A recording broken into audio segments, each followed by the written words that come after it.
BRICS summit 2024 में India और China के लीडर्स हाथ मिलाते नजर आए और साथ में ग्राउंड ब्रेकिंग अनाउंसमेंट हुआ कि इंडिया चाइना का बॉर्डर इशू रिजॉल्व हो गया और पेट्रोलिंग ऑफ आर्म्ड फोर्सेस की जो सिचुएशन स्टैंड ऑफ 2020 से पहली थी वैसा कर दिया जाएगा। अब इस अनाउंसमेंट से व्लादिमीर पुतिन दुनिया को अपनी धाक दिखा रहे हैं और ब्रिक्स की इंपॉर्टेंस बता रहे हैं। बट क्वेश्चन फिर से वही है कि ये डिसएंगेजमेंट कब तक कंप्लीट होगा और कब इंडियन फोर्सेस उन सारे पेट्रोलिंग पॉइंट्स का एक्सेस पा सकेंगी जहां तक वो 2020 में पेट्रोलिंग करते थे।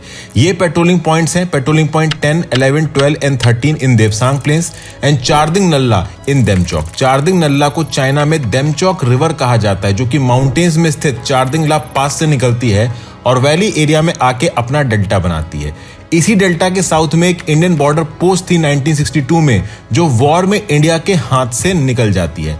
लेकिन इस चारदिंग नल्ला तक की पेट्रोलिंग हमेशा से इंडियन फोर्सेस कर रही थी, बट बीच बीच में Chinese forces regularly patrolling block करती थी। इसलिए देमचौक को चाइना एक लेगेसी इशू बोलता है, मतलब ये स्टैंड ऑफ 2020 से पहले का मैटर है। एक और लेगेसी इशू है पेट्रोलिंग पॉइंट 10 से 13 इन देवसांग प्लेन। देवसांग प्लेन का एक इंपॉर्टेंट स्ट्रेटेजिक पॉइंट है बॉटलनेट वाई जंक्शन। पहले इंडियन फोर्सेस इस वाई जंक्शन से राकी नाला का यूज करके पेट्रोलिंग पॉइंट 10 तक जाती थी, वहां से 11 एंड देन 12। एक पेट्रोलिंग टीम इसी वाई जंक्शन से पेट्रोलिंग पॉइंट 13 तक जाती थी और पेट्रोलिंग पॉइंट 10 से 13 का एक्सेस मतलब ये इलाका इंडिया के कंट्रोल में है।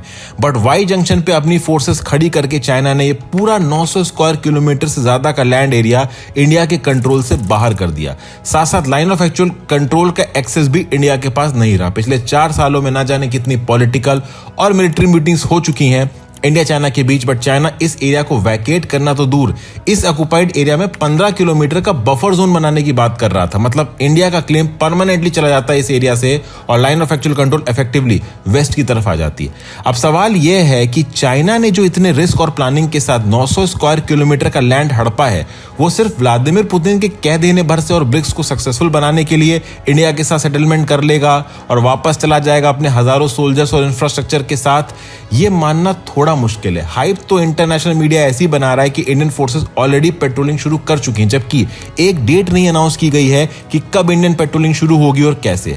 हम बस यही उम्मीद कर सकते हैं कि पेट्रोलिंग पॉइंट 10 से 13 का कंप्लीट एक्सेस इंडियन फोर्सेस को जल्दी से जल्दी मिल जाए।